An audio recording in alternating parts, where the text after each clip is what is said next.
o'clock. She finished at exactly 7 o'clock with the closed session. There was a brief delay as we checked the latest New Hampshire results, but we're out here now. What do we have to report out from closed session? Item 1A is Gamliel versus City.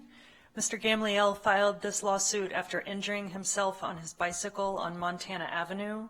The city disputes and denies the allegations set forth in the litigation. To avoid the cost and expense of litigation, the city attorney's office recommends settlement in the amount of $90,000. Move settlement. Second. That has been moved by Councilmember Himmelrich and seconded by Councilmember Davis. Seeing no request for discussion, take a roll call vote. Councilmember Morena? Yes. Councilmember Himmelrich? Yes. Councilmember Davis? Yes. Councilmember Winterer? Yes. Councilmember Har? Yes. Mayor Pro Tem O'Day? Yes. Mayor McCune? Yes. So that settlement is approved unanimously by the City Council on a 7-0 vote. Items 1B and 1C were discussed with no reportable action taken. Item 1D is Santa Monica Firefighters Local 1109 versus City. Local 1109 filed this litigation regarding a memorandum of understanding term providing that a 4896 work schedule would be implemented on a one-year trial basis as soon as could be accommodated by the city's payroll system. The city disputes and denies the claim in the litigation. The city attorney's office is recommending settlement to resolve the litigation on terms including a payment by the city in the amount of $10,000 to Local 1109 if and only if the 4896 schedule is not implemented on or before the city, on or before May 24th, 2020 by the city, and for each month thereafter if there continues to be a delay in implementing the 4896 schedule. Move settlement. Second. That one was moved by Councilmember Himmelrich and seconded by Councilmember Morena. Again, seeing no discussion, roll call vote, please. Mayor Pro Tem O'Day? Yes. Councilmember Har? Yes. Councilmember Winterer? Yes. Councilmember Davis? Yes. Councilmember Himmelrich? Yes. Councilmember Morena? Yes. Mayor McCune? Yes. And so that also was approved 7-0 unanimously by the City Council. Item 1E was discussed with no reportable action, and that concludes the closed session report. Great, thank you very much, and thank you for the amazingly timely conclusion of closed session, exactly as promised. Before we proceed, there may be somebody here or somebody planning to come down for item 7C. That has been pulled by staff from tonight's agenda, so we will not be hearing item 7C. And by the way, if you are planning to come down to the City Council meeting tonight, please don't come to City Hall. We are in the east wing of the Civic Auditorium for tonight and for a few meetings to come. Next, we have an item of special interest for those who have been tracking primaries and know that the voting season has begun. Could the Assistant City Clerk please call item 2A? Item 2A, Los Angeles County Clerk presentation of voting systems for all people and the new voting experience. And we have a presentation, and I trust you're going to tell us why it won't be like Iowa. No, it will definitely not be that way. Thank you. Hi, good evening. My name is Tarina Karasoma, and I'm with the Los Angeles County Registrar County Clerk's Office. I understand maybe you were expecting Jeff Klein to be here, so apologize, but I'm here. He sends his regards. We have several other council meetings going on, so like you mentioned, I'm basically here to talk to you about our new Voting Solutions for All People initiative, which we will be rolling out an entirely new voting experience just in time for the presidential primary election. And so what you see here is basically a high-level overview, which I'll touch on a few pieces, and then I'll go into a little more detail. And so, as you know, Los Angeles County has been voting the same way for over 50 years. And so this is our opportunity to modernize and re-envision the voting experience for our electorate. And so the first element, there's about 9 different elements as part of this initiative. And the first element is our modern tally system, which is basically the system that will count our ballots. And it will count both vote by mail ballots as well as our regular ballots. We next have the interactive sample ballot, which is a new and convenient way for voters to engage with their sample ballot excuse me, using their own technology. And like I said, I'll get into a little bit more detail about that. We then have our ballot marking device, which is our signature piece, which you see here in the center of this slide. And then we have early voting and our vote centers. So we'll be voting for a total of 11 days at any vote center throughout the county. Polling places will no longer be, and we will be implementing vote centers instead. We also have the electronic Pollbook, which is going to be taking the place of the old large paper roster that voters used to check in and register. And then finally, we have the vote by mail experience that actually was rolled out in 2018. And so with the vote by mail, you now see a fully redesigned ballot. It's a full-face ballot, easier to read, larger font size, clearer instructions. You no longer have to have a Scantron sheet to match the contest. Make sure you bubble in the correct number. It's all directly on that paper. And so that is still available. We still encourage those that want to vote by mail. You may do so. You don't have to pay for postage. You can drop it off at any vote center, as well as any vote by mail drop boxes. So we'll have roughly 200 drop boxes located all throughout the county, which you can also drop off your ballot. So this is the electronic poll book I mentioned, and this is basically replacing that large paper roster that voters would check in on. And this also allows us to move into this vote center model.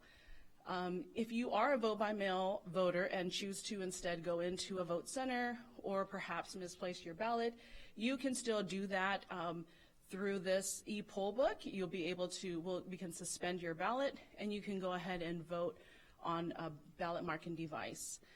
So this will really help to decrease the amount of provisional ballots that used to occur in the past, because usually if you went to the wrong polling place, you'd have to vote provisionally, and now that won't be an issue because now we're moving to the vote center model. And so this ballot marking device is basically, it's a modern touch screen, and that's exactly what it is. It's simply a device used to mark your ballot. It's not connected to the internet. It's not connected to any network. It simply has a power cord that's plugged into a power source. It has a modern touch screen, so it can tilt. So you can put it depending on your height, if you're sitting, if you're in a wheelchair. It's wider so that if you do have a wheelchair, it can fit. There's also an audio ballot. There's headphones to the left, as well as a large tactile device that you can use to make your selections if you cannot use the touch screen. And again, it still prints a paper ballot that you can verify. You can review your selections on that paper ballot. And like I said, it's not connected to the internet, but simply an easier device to use to make your selections. And voters of all ages have used this, have been very successful, and usually once you try it, you realize it is very simple and easy to use. The interactive sample ballot is an option that voters can use. Coming up in the primaries, you may know that there might be a long ballot coming up because you're now going to see your local contest first. This is due to Senate Bill 25, so we're reversing the order this year, and at least for the next 3 years. And so you're going to see your local contest come up first and your presidential contest come up last. And so this gives you a way to make your selections either on your phone or at home on a home computer. Basically, it's pulling up your sample ballot. You're still going to receive your paper sample ballot like always. You're still going to receive that in the mail and can go through that, make your selections. This is just a way you can do that online or on your phone, and then it will save your selections, and then you can print a poll pass, which is the picture in the middle. You can either print it or you can save it onto your phone, and it's basically a QR code. And then when you go to a vote center, you can just scan your code onto a ballot marking device, and then it will pull up your selections. So it's just speeding up the process at a vote center so that you can get in and get out as quickly as you need to, or you can take as long as you need to. You also have the option to review your selection. So even though you made your selections through the interactive sample ballot, you can still review it and you can change any selection you'd like. And then again, review it on the paper once it prints before you cast your ballot.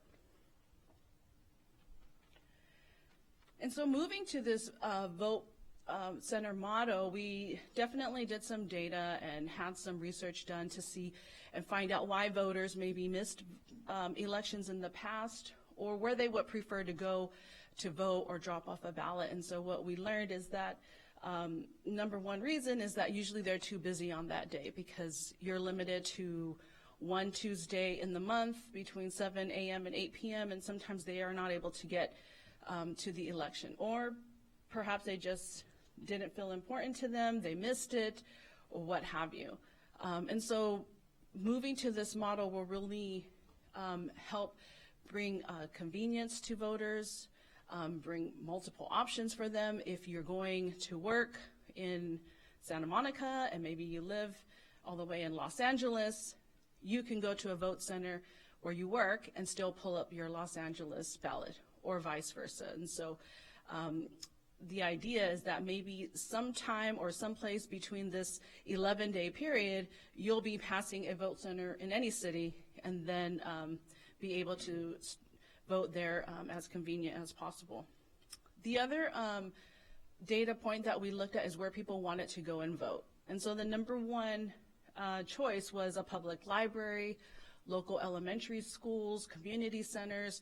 Those were all the top ranking areas that people felt safe, felt comfortable going to, versus maybe someone's garage or someone's home to vote. And so that's what was taken into consideration when we did locate and look up vote centers. And so that brings us to vote centers. Again, it's an 11-day period. You're going to have 2 full weekends. So it's going to start February 22nd on Saturday, and you'll have 2 full weekends before Election Day on March 3rd.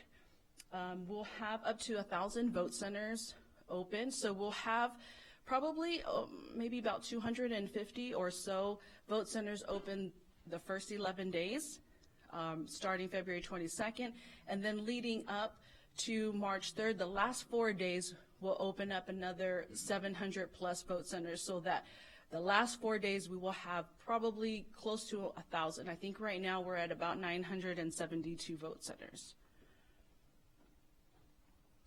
We also have a mobile vote center. So we have 3 mobile units that hold ballot marking devices within the unit, as well as we have a pop-up tent right outside where we put additional BMDs. And so these units can be in farmers markets, fairs, places where we're going to have high traffic areas, so that we can bring voting to the consumer, voting to the voters.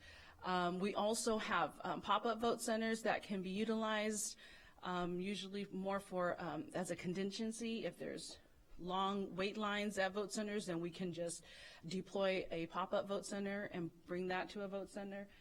We also have very targeted flex vote centers. So these are all in addition to the 900 or 1,000 vote centers that we have in place. And so the targeted flex vote centers are places where we're going to bring 1 or 2 BMDs to perhaps a senior center, a homeless shelter. We're even going into the jails for incarcerated voters. And so we're bringing voting to clients, to our voters. And so that's on a very scheduled basis. It's usually 1 day, half a day, depending on the facility. If they're able to accommodate us for 4 hours or 8 hours, we're also making that available.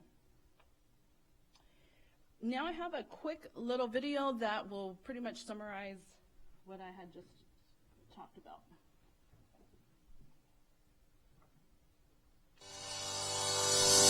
The election is just around the corner, and Los Angeles County has a new way for voters to make their voices heard. New Los Angeles County vote centers are located throughout the county. Cast your ballot near your home, work, or favorite park. Voters can go anywhere. To find a vote center that's convenient, visit lavote.net and find one that works best for you. Instead of waiting for one day to vote, you are now able to vote across 11 days. Once you've arrived, a vote center assistant will greet you and check you in before taking you to the ballot marking device. Did you know that there is a new interactive sample ballot that lets you pre-mark your selections online and generate a poll pass? A unique QR code that will let you quickly transfer, review, and cast your selections on a paper ballot at the county vote center.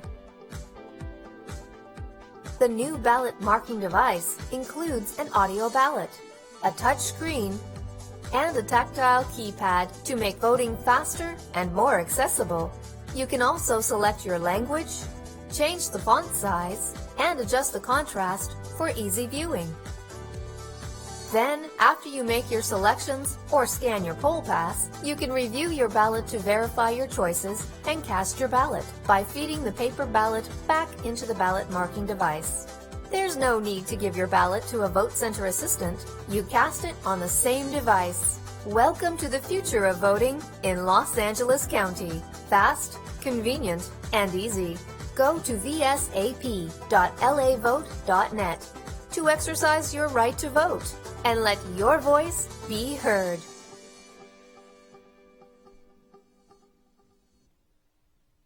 And so our vote center layout will look similar. We'll have 3 types of vote centers. We'll have small, medium, and large. Our largest will hold up to about 50 BMDs, 30 for the medium, and up to 10 for our small. And it'll be similar to the layout that you see here. This is an example of a large layout. As you can see, the blue people that are standing in between the BMDs will be election workers available to help and assist voters as they vote. We will have line monitors that will monitor the line and check for long lines, also give handouts as far as information on how to use the BMD. There'll be instructions. There'll be a one-pager with BMD instructions. There also will be a handout regarding the More button so that they're aware of how to utilize the More button, as well as the ISB, the interactive sample ballot. And that way, if they want to use that while they're waiting, they can get that ready and prepared before they go into the vote center. We'll have vote center leads that will help you check in, as well as an area for vote by mail drop-off, as well as for any provisional if necessary. We will have an adequate amount of staffing depending on the vote center size.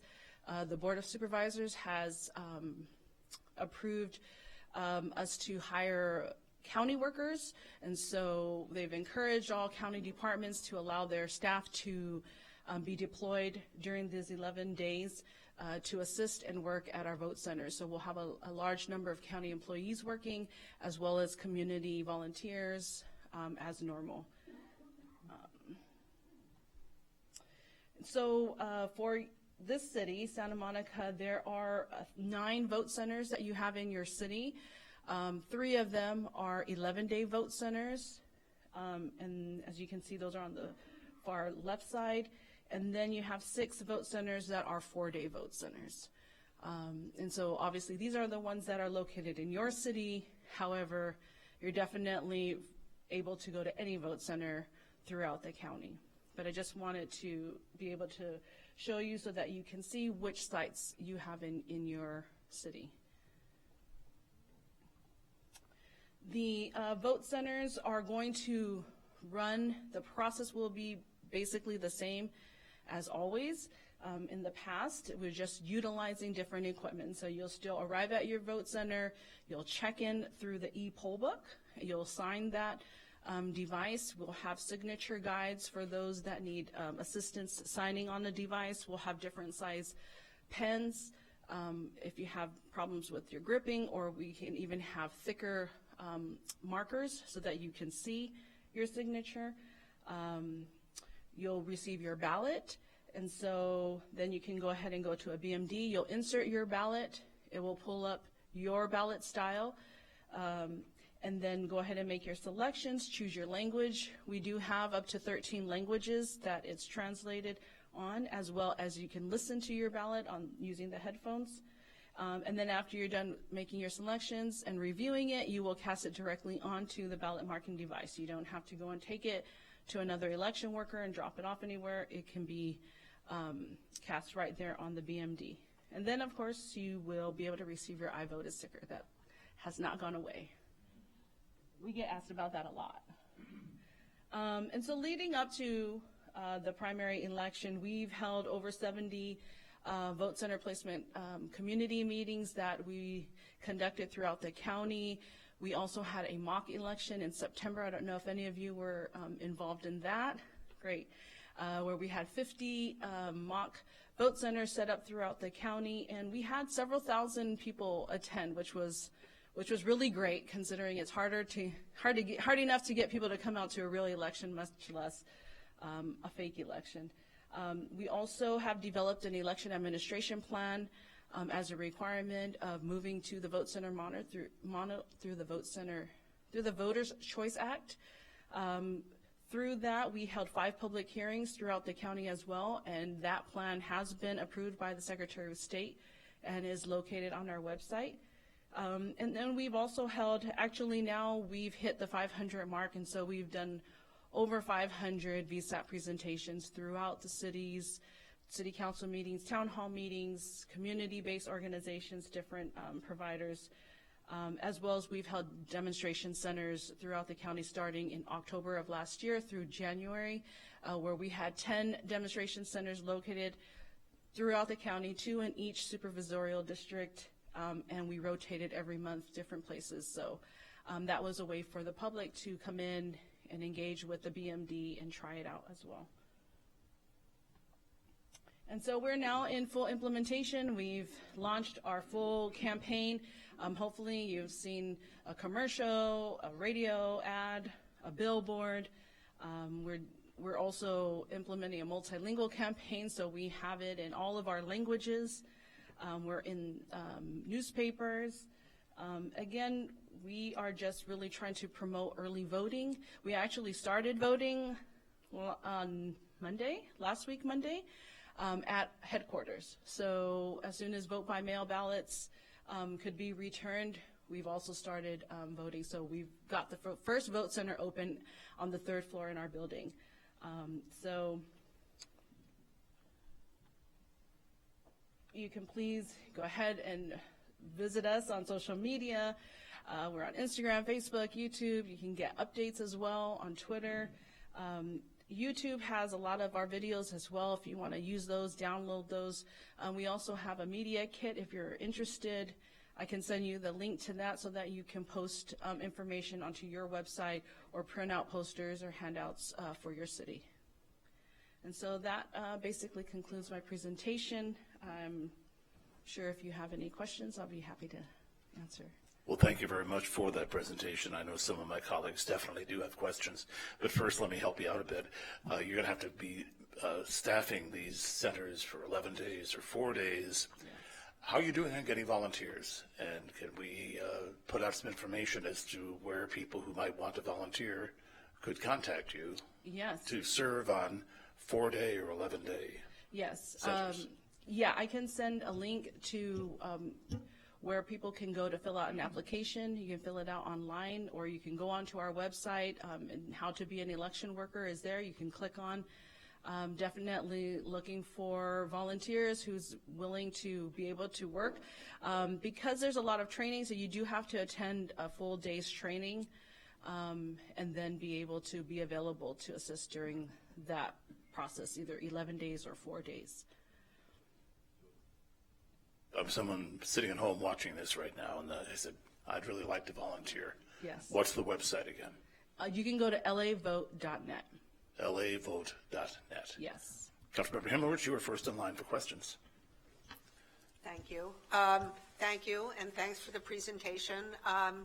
So there are 2 questions that I've received concerning, or 2 concerns I've received concerning the March 3rd vote. And the first one is the concern about the fact that only 4 names appear on the screen.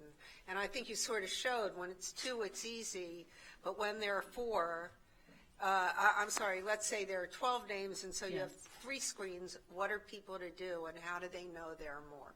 So there's a more button, which is in the middle of the screen. So it's different from the next button. So you click the next button to go on to the next contest, but the more button is in the center. It pulsates, and we've added a yellow light around it. And so when you press the more button, it scrolls up to see more candidates. Is it bigger or smaller than the next button, or the same It's size? bigger. Okay, It's so bigger. it's So it's bigger, around, and when you hit more, do you get It'll 4 more? yes. Or do you get, so You'll- you'd have to hit it for 12 candidates 3 times? 2 yes, times, and yeah. then it'll appear on the bottom and the top, so you can scroll back up.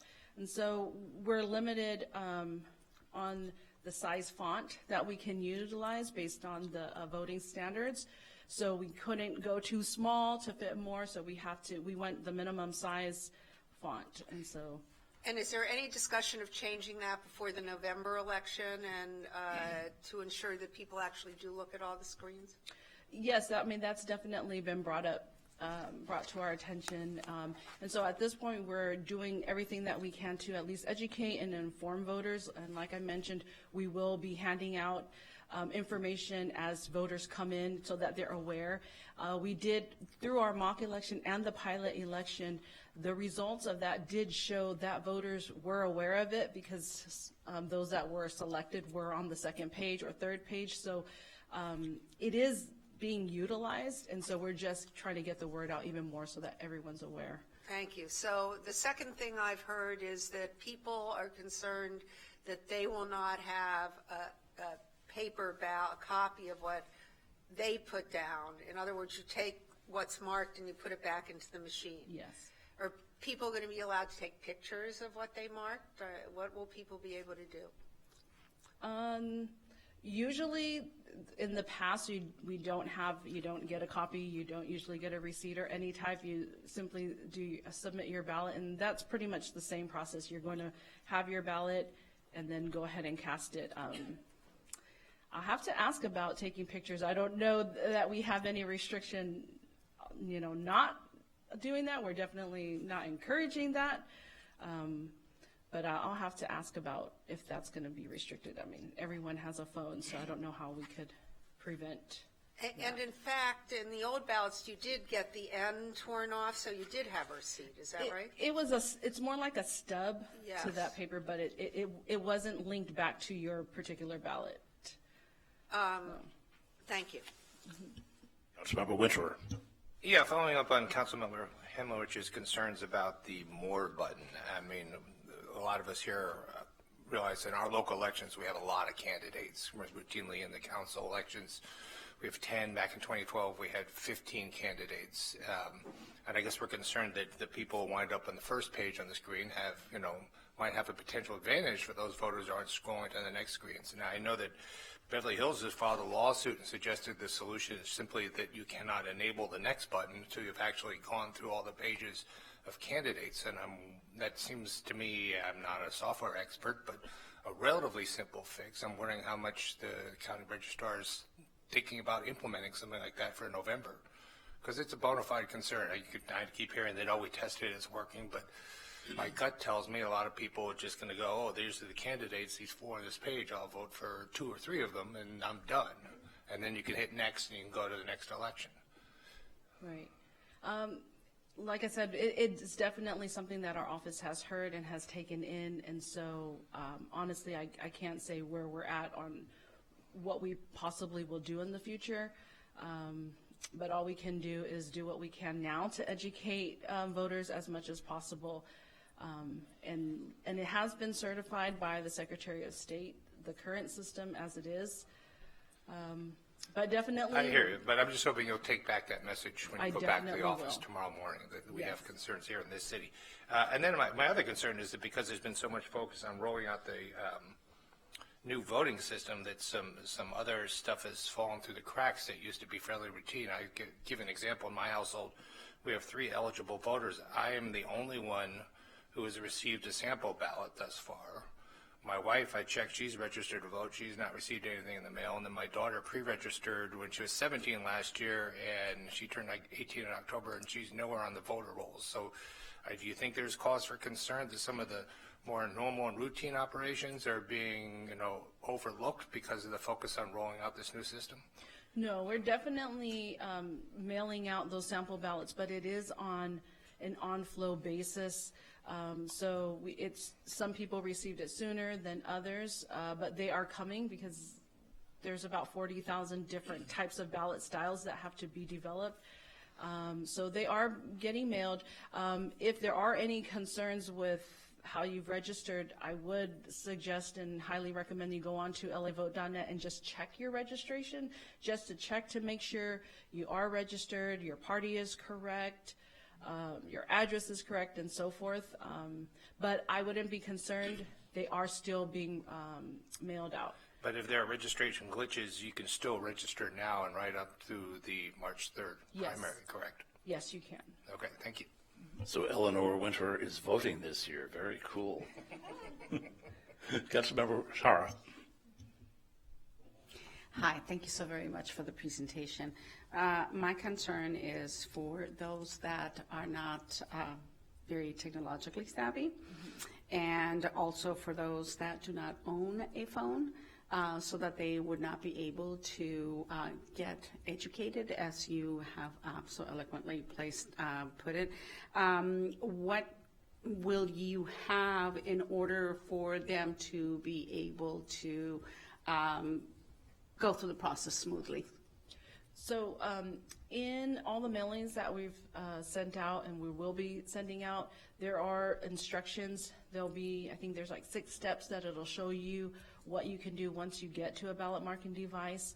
We're also going to have instructions at each vote center. So once they come in, check in, they'll receive, or actually in line, they'll receive a handout that will show them what to expect once they get up to the BMD. And then we'll also have election workers available if they need assistance or if they don't know which button to press or where to start, they'll also be able to assist them. The interactive sample ballot is just an option. They still will receive their paper sample ballot in the mail, so they can still use that as an option. Okay. Going back to the question of whether or not we're able to take pictures while we're there, it seems a little ludicrous for me that you wouldn't be able to do so if you're asking to bring in your phone with Right. a photo. So I just thought I'd put that one out there. Thank you. Other council members have questions? Some are lost in the New Hampshire primary results, but Councilmember Moreno has a question. Just a quick question. Thank you for your presentation and coming and laying it out for us.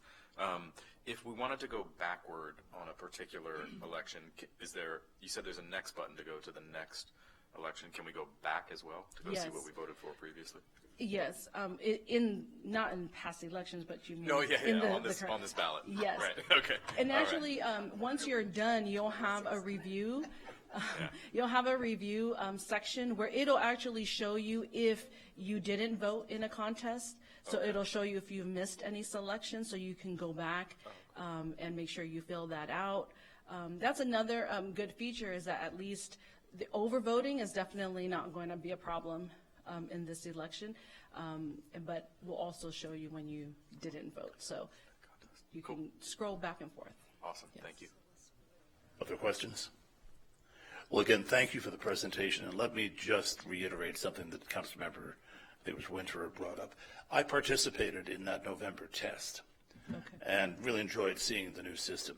But here in Santa Monica, in our city council elections, we have typically had 10 to 15 qualified ballot candidates for 3 or 4 council seats at a time. And we know that whoever gets listed first on the old printed ballot gets a 2 or 3% advantage just by that. So there is really some concern in cities like ours that the 4 name per screen limit is going to distort the outcome of the election. I know you've done some tests where that didn't seem to happen, but if you would just express our concern as a city with multiple candidates beyond 4 on a ballot, back to headquarters. We would sure like to hear what your thoughts are on that, especially after this real test, which is coming up Yes, between now and definitely March will. 3rd. I will definitely convey that to you. Okay, thank you very much. Thanks you. for being here. Council, we'll turn it back over to the city clerk to find out who's gone where. Do any council members have any brief reports on travel since the last meeting? We don't go anywhere in the wintertime, not when the weather's like it is here in Santa Monica. So we'll move on then to the consent calendar, please. Consent calendar, all items will be considered and approved in one motion unless removed by a council member for discussion, and we have one request to speak. So we will open the public hearing on our consent calendar tonight. The one person who is asked to speak for 2 minutes is Laureen Van Claan. And for those, who, since we're in the East Wing of the Civic and not at City Hall, it may not be quite as obvious. The place for people to come to speak is over there. And if on some items we have multiple speakers, you can line up behind this week because we now have the camera up on a podium, so you won't be blocking the camera. Good evening. Hello, I'm Laureen Von Clan. I live in Noma, and I understand you're considering your legislative agenda, so I have these things I hope you will follow, track, and support. The first is a bill, SB 953, regarding prohibition of discriminatory fees for solar and battery. We have a nice community of solar champions here in Santa Monica that's developing and installed more solar here last year than ever. So that's a good one to follow. We don't want the fossil fuel industry attempting to get fees on solar. There's a public safety issue, AB 2121, involving speed limit reform, which is so important for all of our mobility. We want to slow down traffic, at least I do, and keep people safe, pedestrians, bikers, and automobile drivers. And the last is, I guess, an equity and mobility issue. That is SB 400, and it's about rebates for electric vehicles, and we hope that that will include e-bikes, and that the e-bikes component that the bill be structured to allow these e-bike rebates to also be made available to low-income people. So there's going to be a lot happening also. Please keep your eyes and ears open for anything related to climate. Thank you. Question for you from Councilmember Winter. Yes. So, Ms. Van Claan, you've read the legislative agenda? No. Our proposed legislative agenda? No. Oh, okay. Because I think that probably the aspirations in that legislative agenda would cover your specific concerns about those three bills in terms of what we're trying to do at this state and federal level. Because I was wondering where you're suggesting we actually include those specific bills. I think it's a broader goal-oriented. Well, I saw a very broad goal. Is that all it is? Well, I saw a broad statement. There's a federal legislative agenda and a state legislative agenda. And the state legislative agenda is more thorough than the federal one, and I think it includes all those goals of addressing climate change, inclusivity, and mobility. So I suspect that the bills you're concerned about will definitely be paying attention to. Well, thank you very much, and I need to read that and educate myself.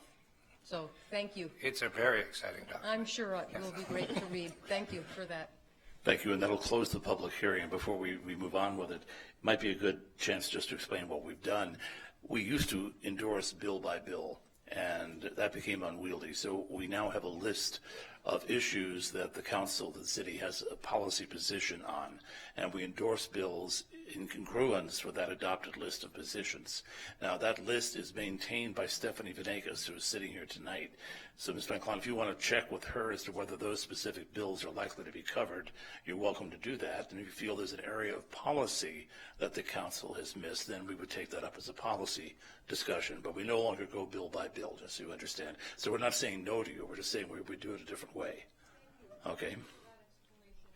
So with that, the key consent calendar is before us. Anybody have anything they want to pull? Move to approve the consent calendar. Second. We have a motion to approve by Mayor Pro Tem O'Day, seconded by Councilmember Hara. Is there discussion? Seeing none, we'll go to a roll call vote. Mayor Pro Tem O'Day? Yes.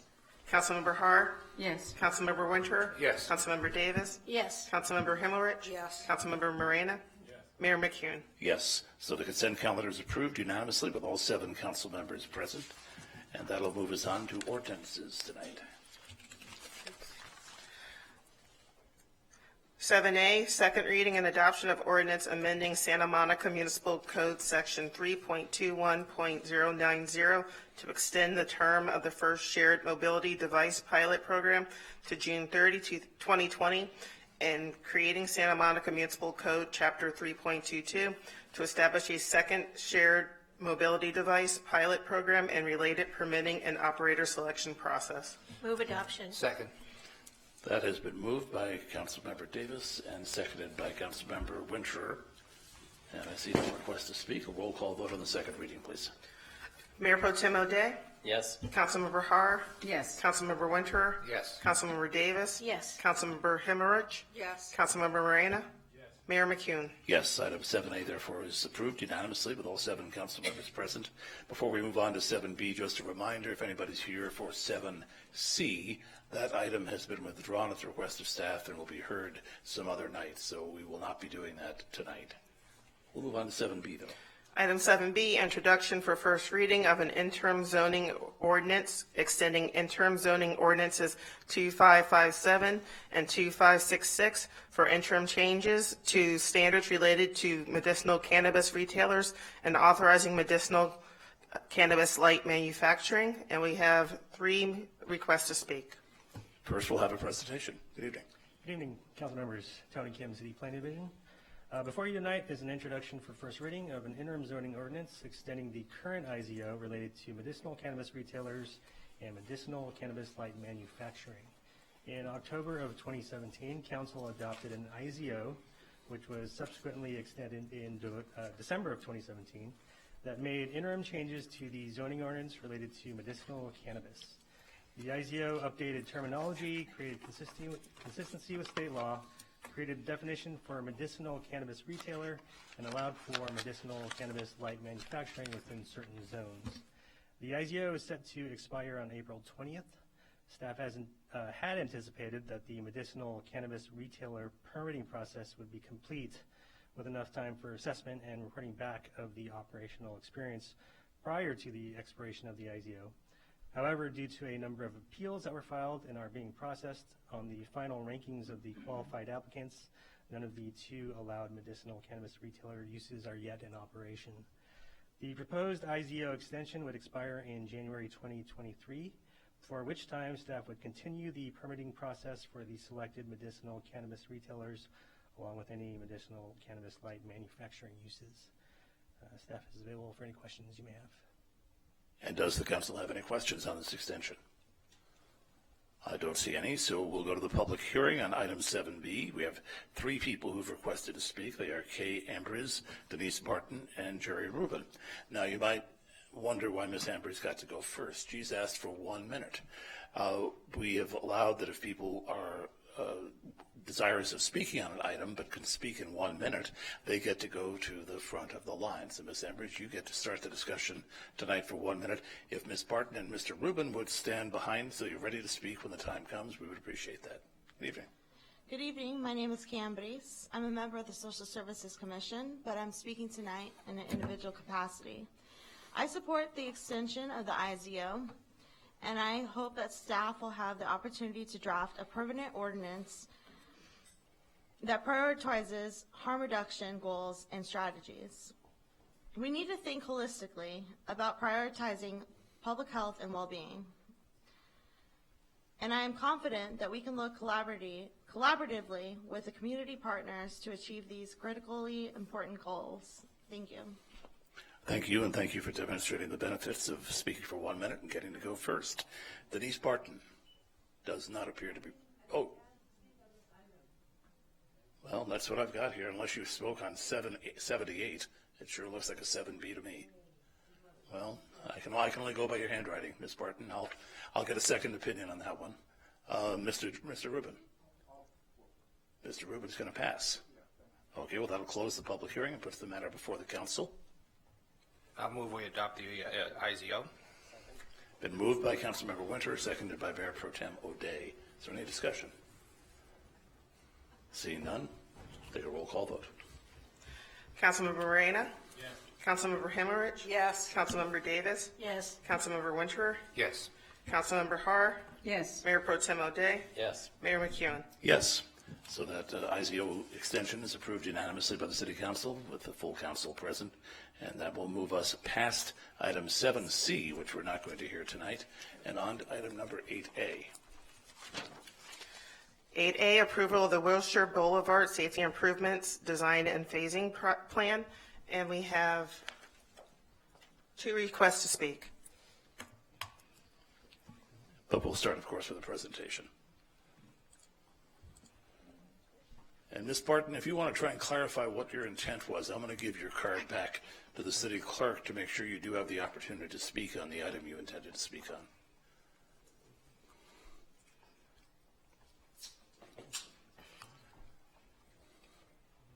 While the staff is... I have it if you just let me do it. Oh. Thanks. Because we're not in City Hall tonight, we're in the East Wing of the Civic, our tech is a little bit strung together compared to what we usually have, but nothing compared to what we're going to have. The reason why we are in this room tonight is to allow the AV system in the City Hall chamber to be renovated. So look forward to some pretty spiffy electronics when we get back. I think we're ready to go. All right. Yep, go ahead. Good evening, Mr. Mayor and council members. My name is Joe Sanclementi. I'm a principal transportation planner with the city's mobility division. I'm joined here tonight with my colleague Scott Johnson and our consultant Nat Gale from Tool Design Group to talk about the Wilshire Safety Study. So we're excited to be here tonight after a year-long study effort to talk about our findings and recommendations along this 2.5-mile long corridor in the city. About 2 years ago, as part of the city's Vision Zero efforts, staff conducted a citywide mapping effort to really identify where severe and fatal injury crashes were occurring in the city. And Wilshire Boulevard stood out as a high priority in the city. 4 of the city's top 10 intersection locations based on severe injury and fatal crashes occurred on Wilshire Boulevard. In over an 11-year period from 06 to 16, there were 29 severe injuries and 6 fatal crashes along this corridor. So we knew that we needed to take action. We applied for a grant. We're lucky enough to be awarded funding from Caltrans to conduct a detailed study so that we come up with a plan, understand why these are happening, and come up with a phase plan for implementing safety measures along the corridor. So a quick timeline over the past year. This started, we realized our kickoff was February 14th last year. We did it just under a year, where we did some initial data gathering. We went to the community to outline some initial findings, get some early input in the process. Then we did our detailed crash analysis and data investigations and data collection. We went back to the community and stakeholders to show some initial recommendations and understand some preferences in the corridor. And then we're here tonight with our final recommendations. So the process was an interdepartmental coordination effort. We worked very closely with our city partners, including Big Blue Bus, Public Works, Police, Fire, and Traffic Engineering. We conducted what we call a road safety audit, where we have a crashes are happening, go out in the field and understand what's happening and get different perspectives.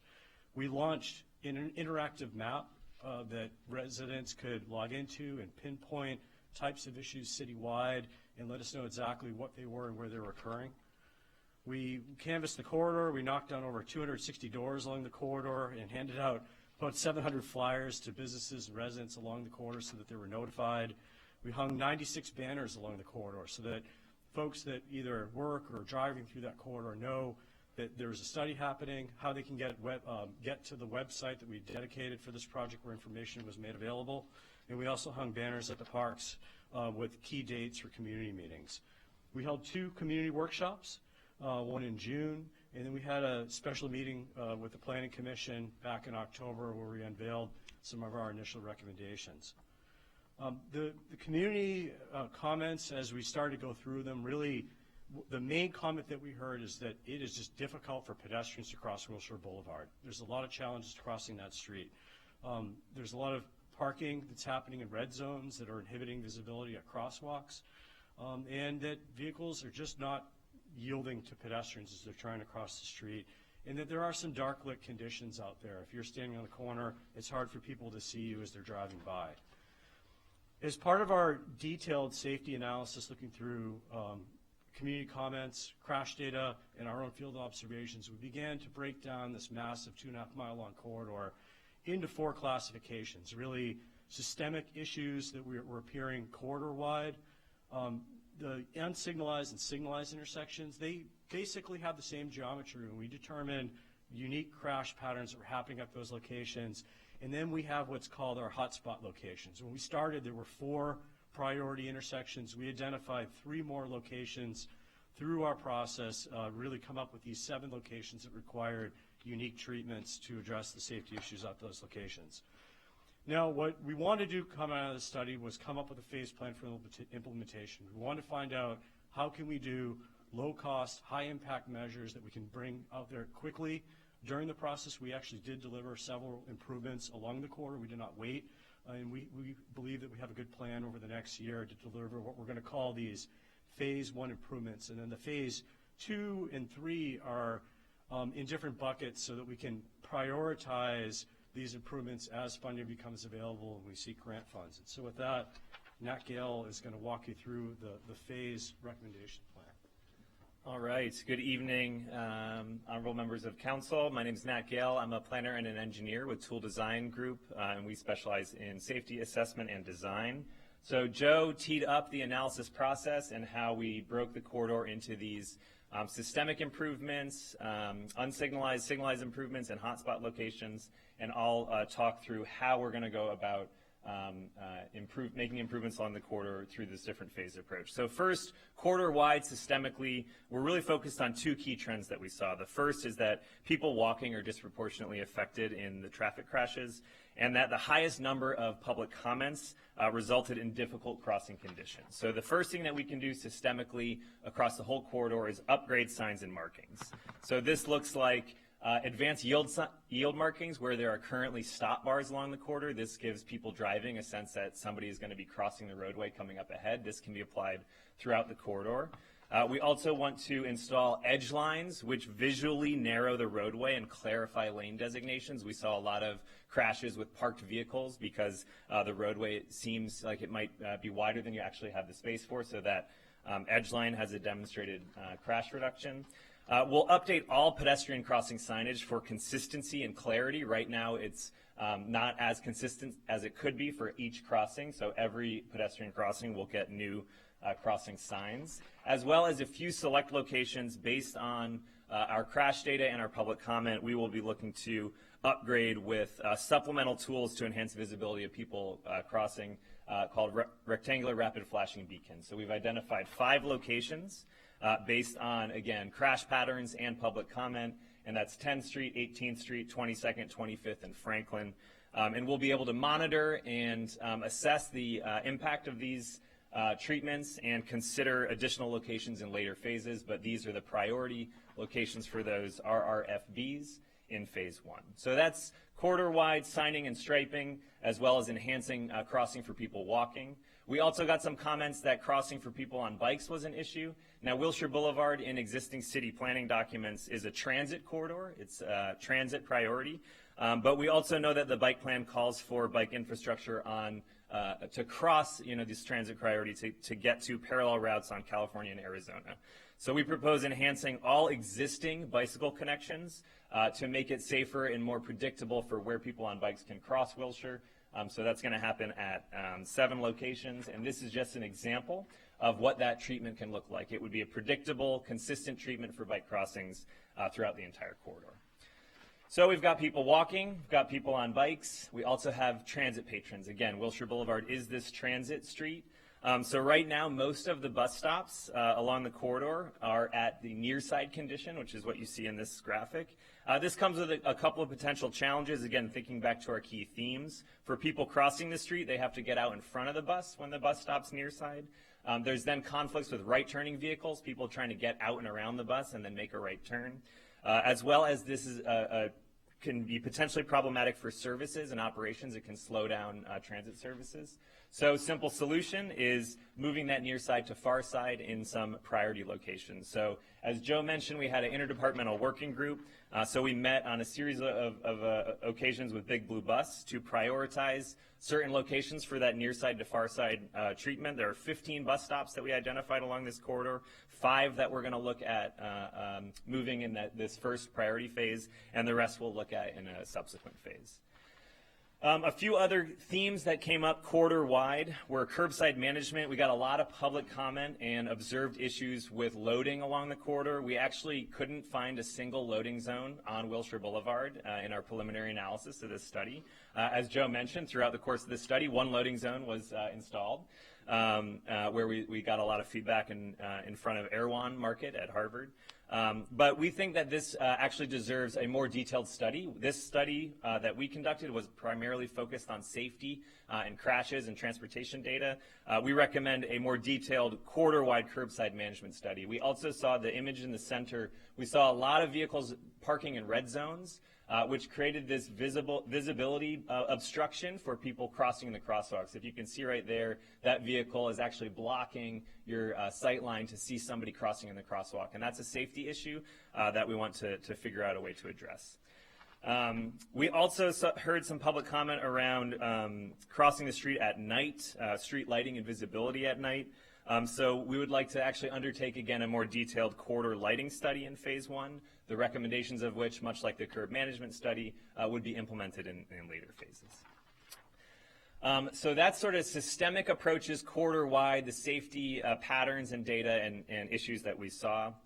Next, we broke the intersections down into these different typologies, right? Unsignalized versus signalized. So first, we looked at what were the unique crash characteristics at the unsignalized intersections, and what we found is that these locations, typically represented like this, about 1 in 5 crashes involves a vehicle making a left turn or a through movement originating from the side street. 1 in 5, 20% of crashes, despite representing less than 1% of the overall traffic volume, right? That's not a high volume movement, people trying to cross or go left on Wilshire. Who here has tried to make that move, cross Wilshire on foot or in a car? I've did it a ton of times in the course of the study, and it looks like this. You've got somebody pulling out, blocking a crosswalk first and foremost, right? Trying to make a through movement across Wilshire. You've got people trying to cross the street who are obstructed by this vehicle. No gap in traffic, so they're trying to judge what they can do, how they can get out there. They make their move, but there's still a block on the second side of Wilshire, so now they're obstructing the traffic flow along the corridor. You've got these people who can now cross through the crosswalk, and then somebody rolls through a stop sign. So there's just a lot of potential for conflict, a lot of potential for obstructing operations. You've got this car now waiting for 30 seconds that can have an impact on traffic operations throughout the corridor. Finally, the person gets through. We saw this time and time again at each of these unsignalized locations. That was, again, one of the most problematic movements, especially, again, when we looked in the crash data. What we wanted to explore to address that is this right turn only from those stop-controlled streets. This significantly reduces the potential for conflict.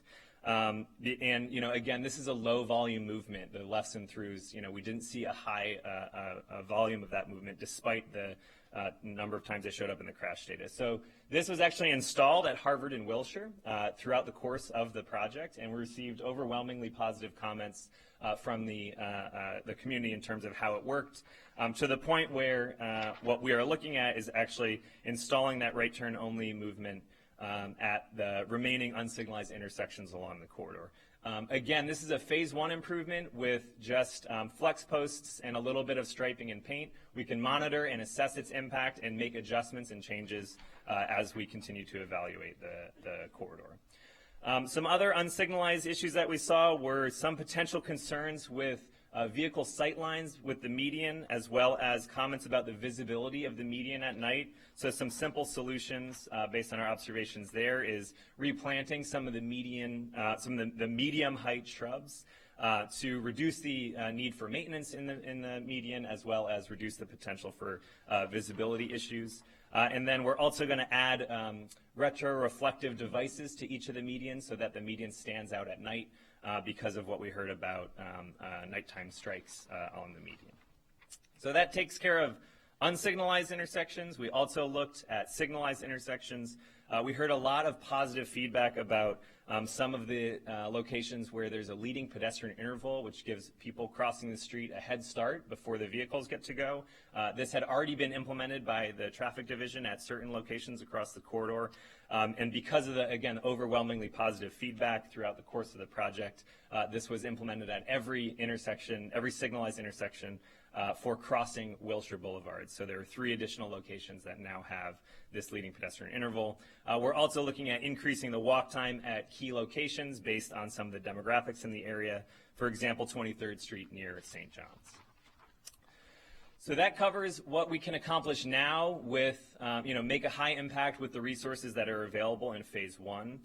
There are also these 7 hotspot locations that will get both Phase 1 and Phase 2 improvements. So this is the 4 Vision Zero intersections that were identified in that 11-year safety assessment, as well as 3 additional intersections that were identified through this safety study process through community feedback, as well as our observations. So that's 16th, 18th, 21st, 22nd, 25th, Harvard, and Centinela.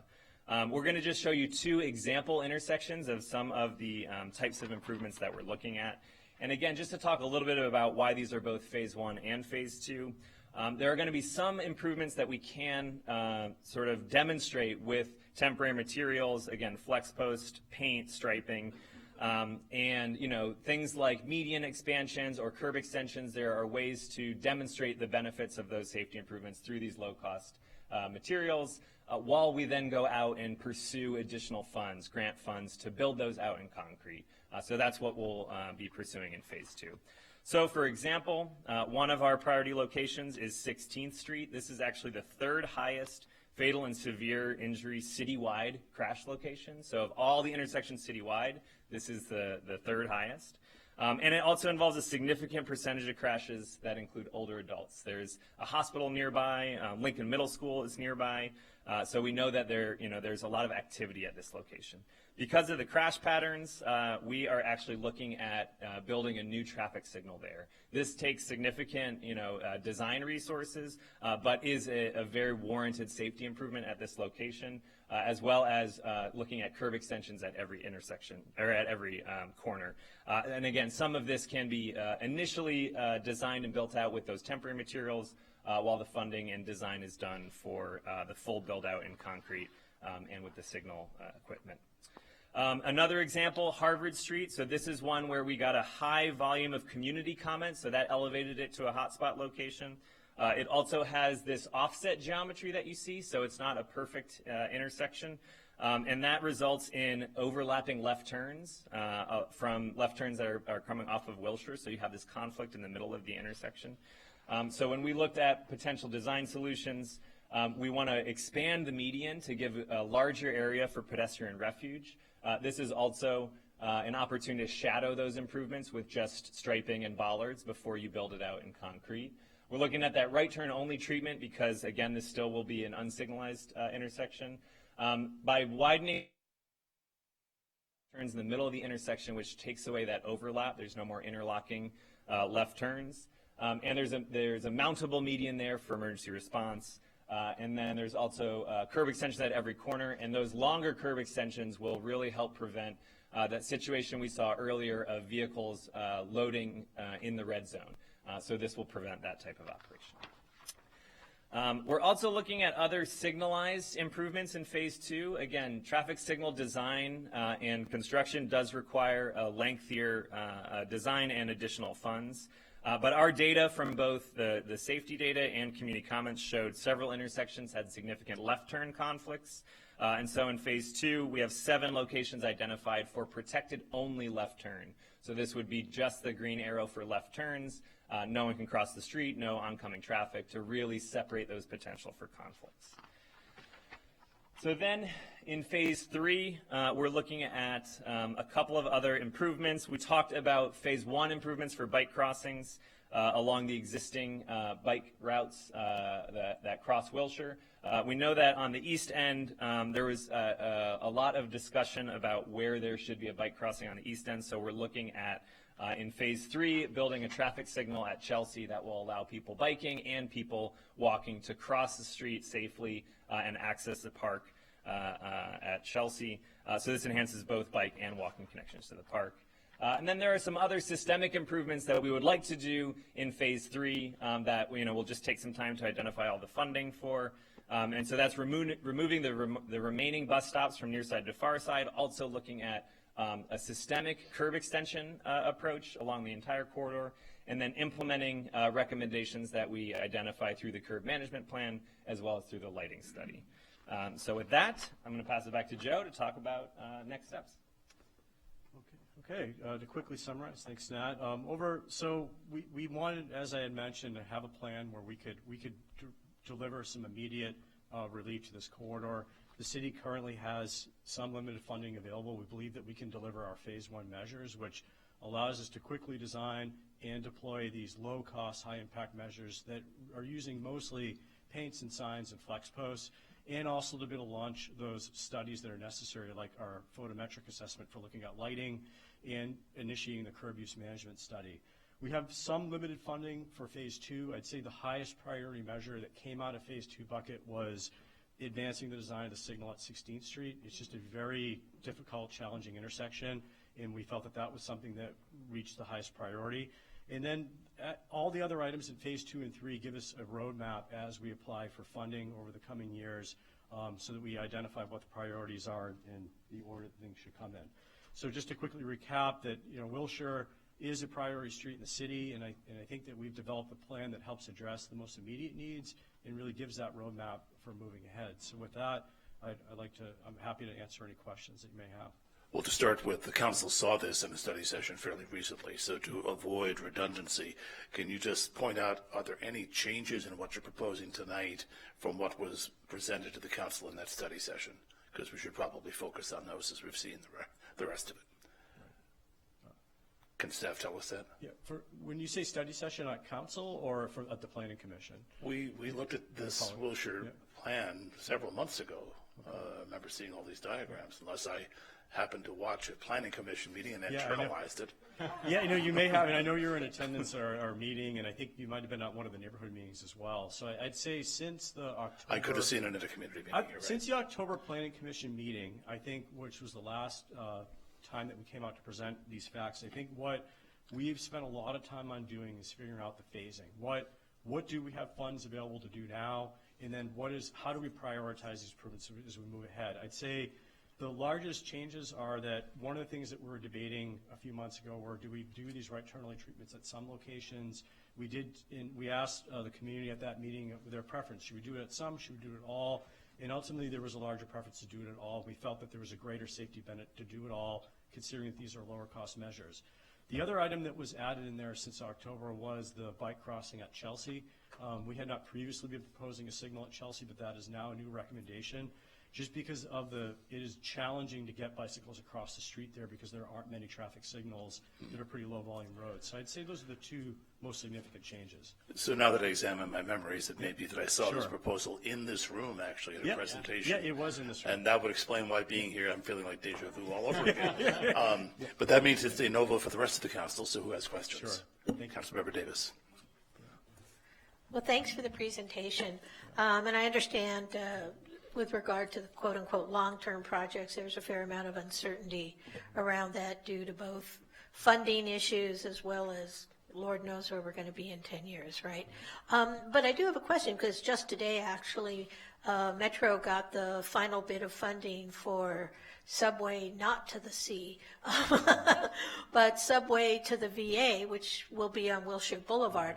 And so, although I know you're not here for transportation purposes, it seems to me that one of the things we're going to want to do in the long term is figure out a way to use Wilshire as a connector to where the subway ends to get people from the end of the subway into Santa Monica.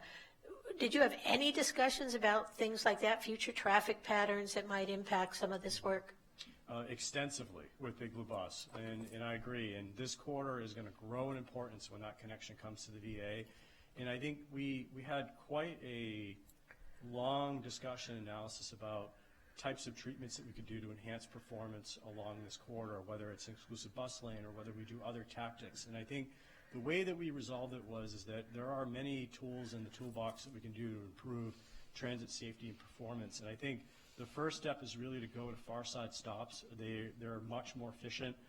There is one consolidation that we're looking at, which is merging 2 stops into one. And then also looking at places where there might be opportunities to install what we call a queue jump lane. So when we move the stop to the far side, it allows, for example, a bus to go straight from the right turn lane. And I think that these tactics will help speed up that service. And so we'll continue to work with Big Blue on the phasing of how these get rolled out and the timing, and we'll continue to monitor the travel times along the corridor. And any of the capital improvements that you're proposing, would any of those discourage or interfere with doing, for example, dedicated bus lanes on Wilshire? Right.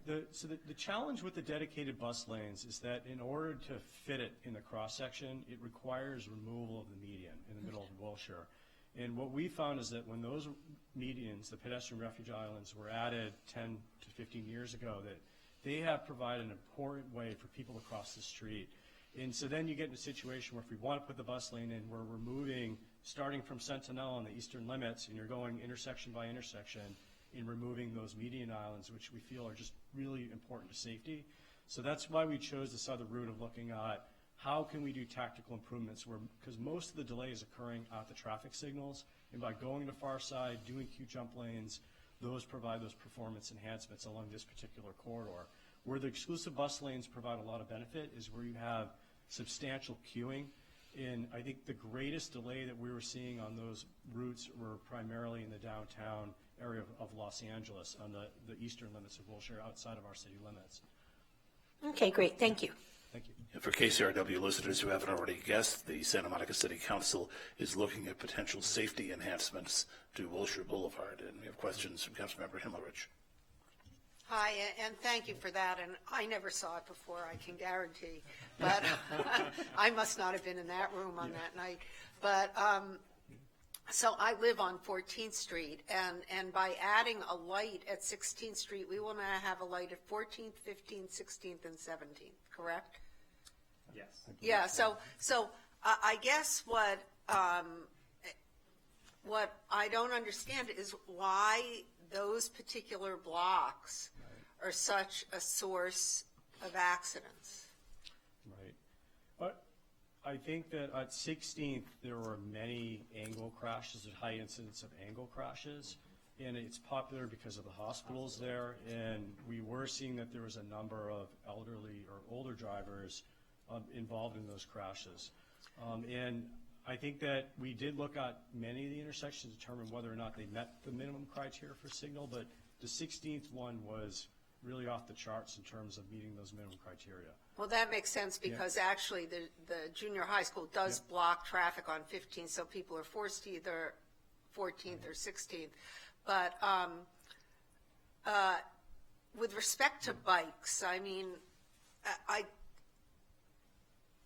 drive this route and I'm on Wilshire a lot. How do you prevent bikes from crossing at uncontrolled intersections or from doing exactly what you don't want the cars to do? Right, and that's what we're trying to find a way that we can give them that option by putting in these better connections north-south through the network. And I think that as a cyclist, they have to apply the motor vehicle laws. So if it's a right only, they should be observing those rules as well. And I think if we don't give them alternatives, they're more likely to cross the places we don't want them to. So is there a way to make sure that bikes, for instance, where cars can only take a right, also can only take a right? Or that's just impossible? Right. I mean, I think without a physical barrier going down the roadway, I think if we make it right only, then a cyclist is a motor vehicle on the roadway, and so they have to apply those rules as well. I think the only way to physically stop them is to put a barrier down the roadway, which is not something that we looked at. Well, so when I look at, if you go back to your slide where you show the right turn onlys, which, Francie, I've been talking about for a really long time. Well, no, because it's so that if a biker is there, they can easily, they don't have to take a right? They're going to do whatever they want. Right. By traffic law wise, they are required to take a right. However, it's possible that could happen. I mean, the other option is that it's a dismount situation where they walk across the street with a crosswalk. And that's something that we came up with at 25th Street, for example, where we couldn't find a good solution across that street. And so by putting in the flashing beacon, it does provide enhanced visibility at that crossing, but it is technically a dismount area to cross the street. And does it say, look, I mean, you know, we all drive around here. I mean, we understand that stop signs are suggestions only. So my question is, how, is there any way, for instance, to make sure people aren't riding their bikes through crosswalks, or other than the sort of general warning, no bikes in crosswalks? Right. I mean, maybe there's an education component to it. I think we try to make the signs and lines as easily understood as possible by everyone, and then try to provide as many good connections as we can and try to help direct people to those. Well, so, and that's what I was going to, the education component to it. I think that one of the best things the city has done is the delayed stop. In other words, where you get to walk before the cars get to go. And that has no instruction, but it's been incredibly effective in my opinion. And I wonder if there are more devices like that we could be implementing that are simple. I mean, I've seen in other cities where if you can't make a left, if the left is a yield left, they have a flashing yellow, right? You know, things like that, and it may be that we want a no right on red, for instance. I mean, and I wonder if those are the sorts of things that are so simple, right? And yet probably save a lot of lives. Yeah, I will say we actually did discuss a lot of different signal phasing options that do require equipment upgrades. I will say that at the signalized intersections, what we did see is that there's a higher incidence of vehicle-to-vehicle crashes, and the majority of the pedestrian injuries were occurring at the unsignalized locations. Not to say that there weren't some that at the signals, but it was mostly at the unsignalized locations. So I think as we work to look at adding in protected left turn phasing with the arrows, there is that opportunity to revisit and see, is this a situation where we do a no turn on red, or are there other treatments that we could do as we upgrade that signal equipment? And are there, and I've always, now that you've looked at it, are there many pedestrian vehicle accidents on where people are making a right on red? I mean, do you know if that's a high percentage? It wasn't something that stood out. Yeah, I believe it was 89% of the pedestrian injuries were at unsignalized intersections. But were they in a crosswalk where, even if it's not signalized, how many of them were in places where people were crossing and somebody was making a right turn? I don't have that stat with me tonight. We'd have to look. I'd say it's a mix. Some were crossing the main line, some were in the side street, some were doing things that were not in the crosswalk. So there's always a good mix. Thank you. Yep. Thank you. As a regular bicyclist in Santa Monica for the past 44 years, I can assure Councilmember Himmelrich, I never cross Wilshire at an unsignalized intersection, and that's why I've gotten to grow old. Who else has questions? Councilmember Hara. Hi, thank you so much for that presentation, and it tells me some areas to maybe not go to. But I do am going to talk about 14th, 15th, 16th, and 17th, that small spot. Was there consideration or was there talk with any of our emergency vehicles and what that does to them? And are they being, moved over into another area where they can go ahead and transit instead of using the corridor? Right.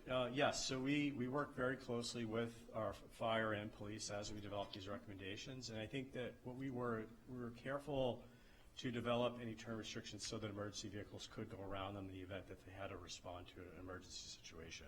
So the way that, for example, these flex posts are, they could still take a left turn if they needed to, or the treatments where we're looking at, for example, what we showed on Harvard it would have to be something mountable in the middle of the intersection. So we didn't put in, for example, a median down the roadway because we want to make sure that the emergency folks can get to where they need to.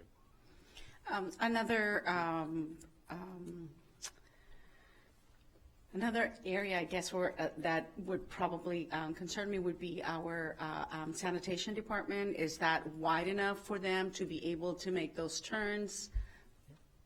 Yeah, that's a great question. And so the trash vehicles are very large, and I say our control vehicle that we use for design is actually the fire hazmat. It's slightly larger, and so that's something that as we design these types of treatments, we always make sure that the hazmat at a minimum can make it, which usually implies that the garbage vehicle can make it as well.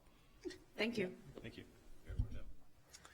Yeah, a couple of questions. One of the standout findings to me is the parking and driving behavior is really affecting safety for pedestrians on the street. And you have a number of suggestions related to this, one of which adding a loading zone or more.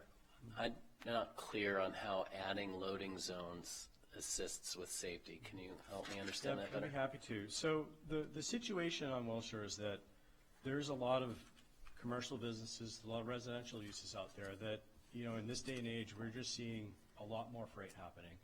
Everything is delivered now. And whether it's an Uber or Lyft that's trying to service one of these businesses or a UPS or an Amazon delivery, the only place that they have to go is either in the center turn lane. And the worst case is it's actually less of an issue in the middle of the roadway, but when they happen in the red zones and in the bus stops, they directly contribute to sightline deficiencies out there. For example, if it stops in a bus stop, they're not able to service the side. So by providing the loading zone space, you get them out of the red zone by giving them a place to go. Right. In many cases, they don't have a good place to go, and so. So I didn't see recommendations as many related to fortifying the red zones. Then that's kind of where I thought you were going when you started with that finding. Maybe putting some blocks into the street space, and we're looking for places to put our scooters in town. So a scooter corral in the red zone blocks people from parking there. Those kinds of examples. How did we not end up with more of those solutions? Yeah, and I'm glad you pointed that out, and I'm sorry if we didn't emphasize that enough. I would say that is definitely in our recommendations, and so there are a few different ways that we want to tackle what we're calling kind of formalizing the red zone areas. And I think the priority is at the unsignalized locations where people are encroaching, particularly on what we're calling the near side of the intersection, which is, that when you first enter the intersection, the first crosswalk that you interface for those sight lines. So I think that what we're doing is in the hotspot locations, we're looking at installing curb extensions in phase 2, and then we're looking to deploy other curb extensions to formalize those red zone areas and enhance the sight lines further down the road as more funding comes available. And we would do that in a way that we don't preclude bus activity, so we want to be careful where the bus stops are, that we don't have curb extensions in those areas. And then the other piece is doing this curb management study and doing a more detailed look to understand better what these needs are so that we can better put in commercial loading zones that don't negatively impact parking. And for example, in front of Ear One, we're able to work with that operator, really understand what time of day do those deliveries come, and that way we could put a commercial loading zone in for a set range of hours that might actually serve that use and other uses in the area, only kind of when it's needed. And did we consider adding meters on the side streets to free space there, or adding loading zones and freeing up some of the space on Wilshire? Right. I think that's what we'd like to accomplish with this curb use management study, is to understand where and how. God forbid we take away any of the permit parking on the side streets. The inside joke for the council, I think. I'm also interested in these diamond signs versus in-road beacons. I saw you leaning, it seemed more towards the diamond signage on the side, which, has lighting and says, hey, somebody could cross here, or is crossing here. But I didn't see you go for the beacons in the road. Is that just presentation, or is that part of the recommendation or no? Yeah, our recommendation is to do, we call them the rectangular rapid flashing beacons. And so right now, this is the FHWA preferred treatment for enhancing visibility. They're very effective devices. The in-road lighting is also effective, but there are a lot of challenges just in terms of maintenance. They break, yeah. They run over, water gets into them, and then they become less effective, whereas these can be put out, they're solar powered, they're just two signs, and I think the trick is really having them on, I think what really enhances it, what a multi-lane road is having it on both sides of the street, and so we do want to test these when we put them out. We are looking to do a before and after assessment to look at how we set them up, because there are so many crossings at the unsignalized locations. Right. Yeah. Okay. It seems that the phasing decisions were mostly driven by cost and time to implement, I suppose, and considering multiple agencies, for example, with bus stop moves. Yeah. Is that true? And if so, how did bike lane extensions end up in phase 3? Right. So they were a function of what can we deliver with funding that we have, what's the highest payoff in terms of safety, and then coming up with a roadmap for what kind of comes next. And so in the phase 1, the easy things are the signs and lines, and those will include the north-south bike crossings and the green paint that go with it, the existing major crossings along the corridor, installing the rectangular rapid flashing beacons, the flashing ped signage. Those are in the right turn lane restrictions. We think these are high payoff measures that we can do, and then also getting these lighting and curb use management studies started so that we can really nail down what the scope is of those efforts, how much money do we need set aside for what those improvements are, and really nail it down. So to be clear, in phase 1, when we're treating an intersection, we're doing all the treatments, including those bike lane extensions. Correct, and where possible at the hot spots, we'll try to do, for example, there are some locations like at Harvard where we're looking at expanding the pedestrian refuge alley. We could do that with paint and flex posts. And so where possible, we're going to try to do as much as we can with these low-cost treatments. Okay, and then no elevated crosswalks were recommended. Is that unfavored these days? Yeah, I mean, elevated crosswalks they do pose some challenges of drainage, and I think they're effective in maybe mid-block locations on lesser volume roadways. I think that they're good where you have a lot of spot speed issues, and I'd say that here speed, while partially a contributing factor, was not the primary concern on the corridor. And then it also impedes the ability for emergency vehicles with all the ambulances along this corridor, and this is just such a major corridor. Okay, I'm impressed. Thank you. Yeah, thank you. Member Winterer. I'm going to throw you a softball question, which is, are you aware that the two of you and whoever else helped in this endeavor has done an exemplary job of collecting the data, researching the issues, extraordinary community outreach, and come up with a proposal that so far everyone I've heard from is in favor of? Just say yes. Yes. Thank you. That was a softball, a swing, and a hit. Last call for questions from the east side of the East Wing. I echo those statements. It's a great report. Thank you very much. The only question that I have that wasn't answered is, do we have dollars or a communication plan outside of the corridor and like physical assets that people can see that are tangible? Could I maybe clarify communications plan and letting folks know timing of what's going to happen and timing, signage outside of the actual physical signs you see? I know that like on Pico, we'll have signs on the light posts, safety awareness campaign, bus signs. We did it with scooters and things like that. No, absolutely. And so I think through the process, we've partnered with our Take the Friendly Road campaign. Right. And we've tried to incorporate that branding into everything that we've been doing in terms of our outreach. So right now, all the work for the Wilshire Safety Study lives on our Take the Friendly Road website. And we're going to continue posting updates on there, and that will be kind of the repository for all the information available for this study going forward. We do encourage folks to sign up for our newsletter for Take the Friendly Road, and I think that's probably the best way to get alerts in terms of as things are happening through our safety campaign citywide. Great, thank you. One of the things that we adopted as a mindset when we took on Vision Zero is that when automobiles collide with each other or with unprotected pedestrians or bicyclists, those are not accidents. Those are collisions. Ultimately, most of them are preventable. I do have a question with respect to the 16th Street intersection, which I know well. I live 3 blocks from it. Finding out that that is the third most collision-prone intersection in the city is very interesting. I asked this question by email but didn't get the answer before the meeting started. On 16th Street, we're going to put in a signal eventually. But in the meantime, in phase 1, will we put in a right turn only at that stop-controlled intersection for now? We did not intend to, just because of the volumes that are there and the demand. And I think that the most immediate things that we would do are just pavement marking and signage treatments there, but we had not proposed to do the right only there at this time. Well, you showed a video of what happens at 16th Street, and I can tell you I've seen that many times. How does, when you say the volume, do you mean the volume actually crossing Wilshire at 16th? And is that because of the hospital, which might be a mitigating circumstance? I'd say that's primarily the reason why, correct. But would not a stop with a right turn only eliminate a lot of the things that slow that intersection down as far as cars getting caught halfway across? Because I do see that all the time. Right. Yeah. I'm just curious what the professional rationale is for not putting in that right turn only at that one location.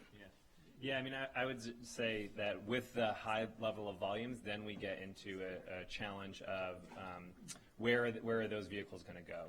With the high volume crossing 16th, then you worry, well, are people going to not comply with the right turn only? Are they going to spill over into other areas? The volume numbers that we cited for less than 1% our lefts and throughs were at all other locations, not including 16th. So 16th just does have this higher volume of traffic crossing Wilshire.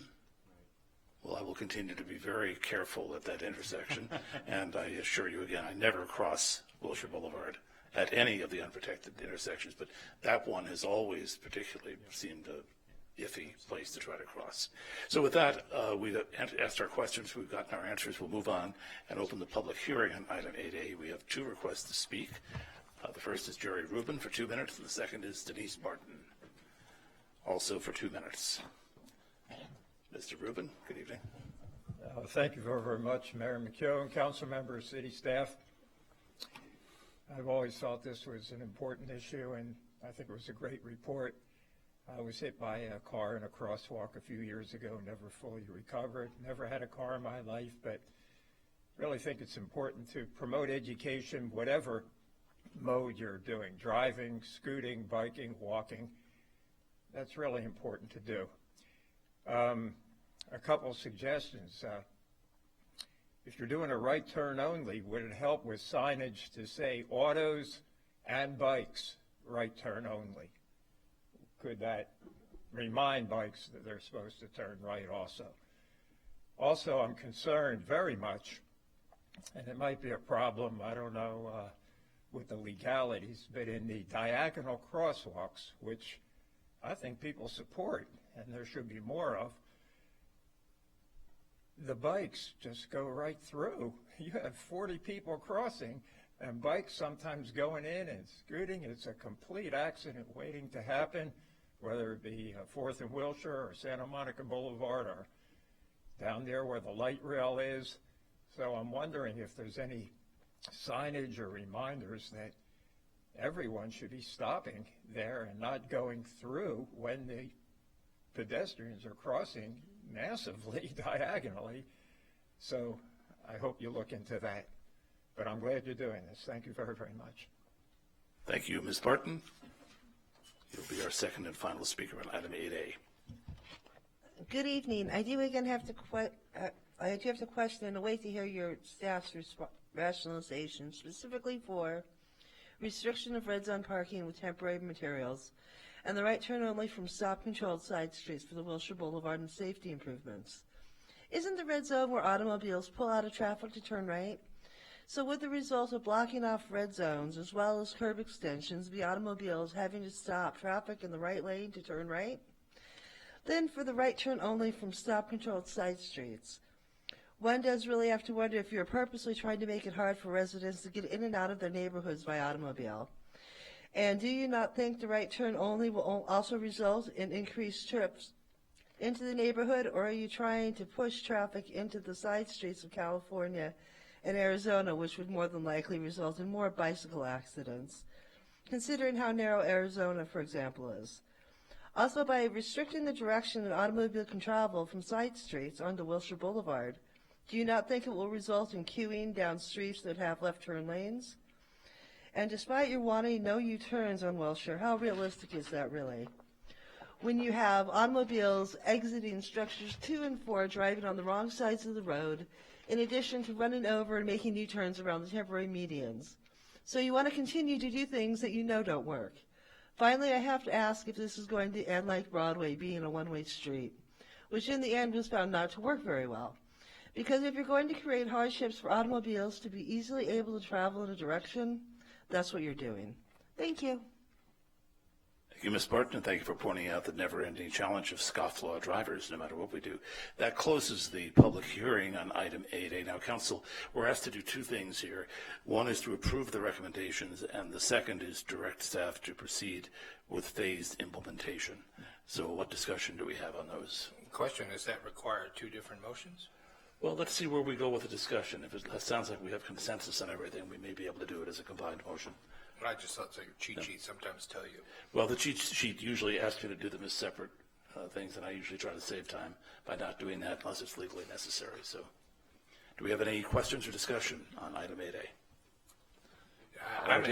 I'm entirely in favor of it, and I'll move that we approve the recommendations in the Wilshire Safety Study and direct staff to proceed with the phased implementation thereof. Well, with that kind of consensus, the city attorney announced that we can do it as a single motion. Yes, it is fine to do a single motion. So we'll have a single motion if you would make that motion to approve and direct. I just did. Okay. And that's been seconded by Councilmember Himmelrich. The motion was by Councilmember Winterer. And I don't see any further discussion, so we can do a roll call vote. Mayor Pro Tem O'Day? Yes. Councilmember Har? Yes. Councilmember Winterer? Yes. Councilmember Davis? Yes. Councilmember Himmelrich? Yes. Councilmember Moreno? Councilmember Moreno, I think, had to leave because of a family obligation. I didn't catch the exact minute, but he said he was leaving at 8:40, so we might make that the record. And Mayor, for the record, I'll vote yes. Thank you. So that's a 6-0 vote, unanimous to the council members present in favor of the plan and its implementation. And I just want to say to staff, this was overdue, but boy, you did a great job. And I look forward to a much safer Wilshire Boulevard. Having lived close to it for a long time and been worried about it for a long time. With that, we can move on to our 13 items. Item 13A, recommendation to accept Lauren Block's resignation from the Housing Commission and authorize the city clerk to publish the vacancy. Move to accept with regrets. Second. That has been moved by Councilmember Winter and seconded by Councilmember Himmelrich. It's simply a recommendation to accept, so I think we can do that by voice vote, can we not? All in favor, say aye. Aye. Any opposed? So that is accepted with regret by 6 council members, no 0 votes, and 1 council member not present. 13B, please. 13B, request of Mayor McCune and council members Davis and Moreno that council authorize up to $3,000 from the council contingency account to Santa Monica-based 501c3 nonprofit Dance Sense as matching funds to help support the 4th annual Transit Dances, an artistic celebration of mobility and movement on April 18th at each of Santa Monica's 3 Expo light rail stations. There are no requests to speak on that, but I will introduce it. Let's dance. This is quite simply a community-serving celebration of what it means to have the kind of mobility we have in our city. And this has been done for 3 years so far. This will be the 4th annual Transit Dances. We'll be giving some money to a nonprofit. It'll be matching funds to help them achieve their total budget.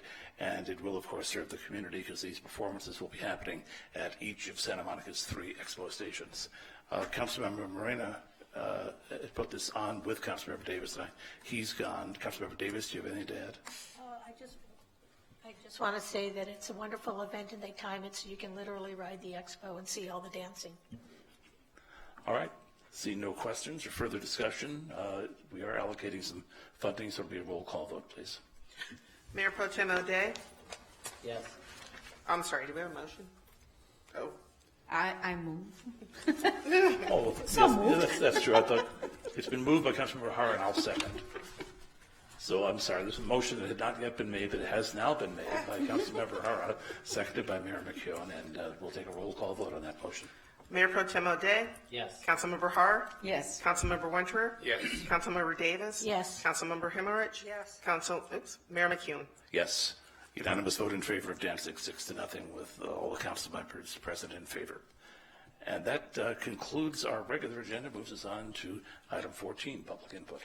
Public comment is permitted only on items not on the agenda that are within the subject matter jurisdiction of the city. State law prohibits the city council from taking any action on items not listed on the agenda, including issues raised under this agenda item, and there is one request to speak. That request is from Denise Barton, who had already gotten up and is now approaching the microphone. Good evening. Good evening. Let's do more of part 2 of my January presentation to the Housing Commission with a twist at the end.